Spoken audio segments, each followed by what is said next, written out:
how do you juggle it? You know, you have to negotiate. I remember when I first went back to work full-time after we, at one point, having a meltdown one Saturday morning after I'd done the washing and the dishes and the vacuuming and everything. And I'd been back about 3 months, and I was still and I'd been part-time, and so I picked up all that stuff. And the kids must have been about 10. Maybe it was my uni years, and I finally went full-time at uni. So they're about 10 and 12. And I finally cracked it lunchtime on Saturday. And I said, you know, I've had this. I can't do this anymore. You know, I'm exhausted. It's lunchtime. So now we've got to go to basketball, blah, blah, blah, blah, blah. And my older daughter said, Mum, let's sit down and talk about this. Why didn't you just say something?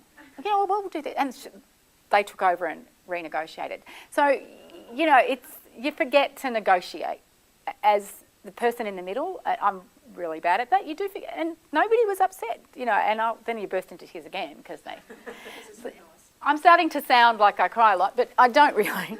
But it is how far you push yourself. So the kids are grown. I've got a 1-year-old grandchild who lives around the corner from me, which he's adorable.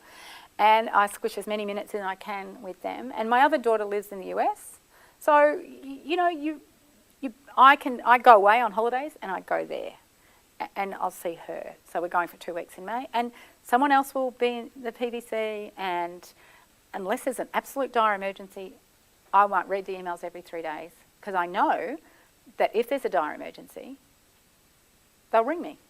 And we'll talk about it, and they will deal with it. But, you know, otherwise they'll deal with it. I actually trust people. It's not about me in the work, I think. I don't think it's faculty will run if I drop dead tomorrow. That goes back to the Indigenous stuff. That's the lesson, I reckon. You know, if I drop dead tomorrow, there's a whole executive that could all be me, who want to be me. I want the whole executive to want my job. It's not a life-work balance. I think it's a life balance I talk about. It's about balancing life. Yeah.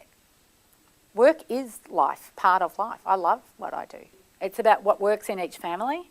And each family, and is everyone in each family got the privilege of being able to work out what they're entitled to and what works. And I think that's still a huge challenge.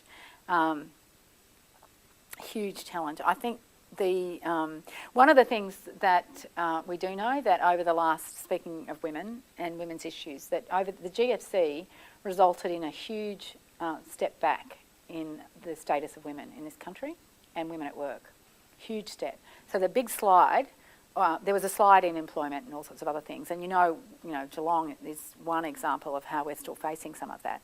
But the slide for women was much greater than the slide across the board. So the slide back into part-time work, into lower paid work, and away from senior positions was quite dramatic. It was, I remember getting the report, the EO report from the Office of Women and Equal Opportunity in 2000 and might have been 10 or even 11, and really been feeling very down about the way that economic crisis had affected women so dramatically. So we sit in this room as a group of women who have work and who are negotiating those things all the time, and